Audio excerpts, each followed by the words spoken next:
خواجہ نصیر آپ تک آواز پہنچ رہی ہے؟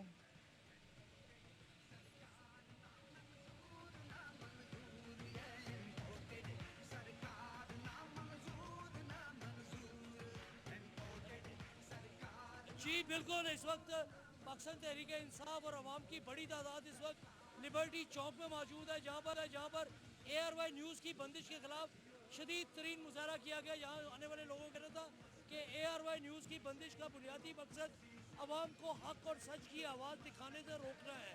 یہاں پر آنے والے لوگوں نے اس موقع پر پیمرا کے خلاف، وفاقی حکومت کے خلاف باقاعدہ طور پہ احتجاج بھی کیا۔ انہوں نے کہا کہ کسی بھی صورت اے آر وائی کی نشریات جو ہے ان کو روکنا قانونی قرار نہیں دیا جا سکتا، جبکہ سندھ ہائی کورٹ نے واضح احکامات دیے ہوئے ہیں کہ اے آر وائی نیوز جو ہے وہ ہر صورت کنٹینیو کرے گا۔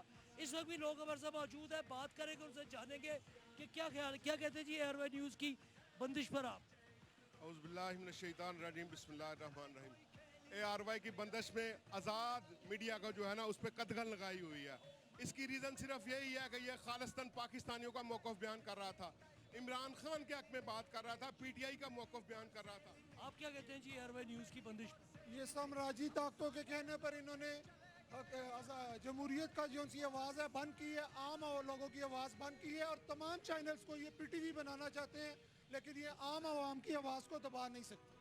جی بالکل، بات سنی آپ نے یہاں آنے والے عام لوگوں کی، عام پاکستانیوں کی، جن کا یہ کہنا ہے کہ اے آر وائی نیوز کی آواز پاکستان کے عام آدمی کی آواز ہے، جسے کسی صورت بھی روکا نہیں جا سکتا۔ خواجہ نصیر ہمیں لاہور سے اپڈیٹ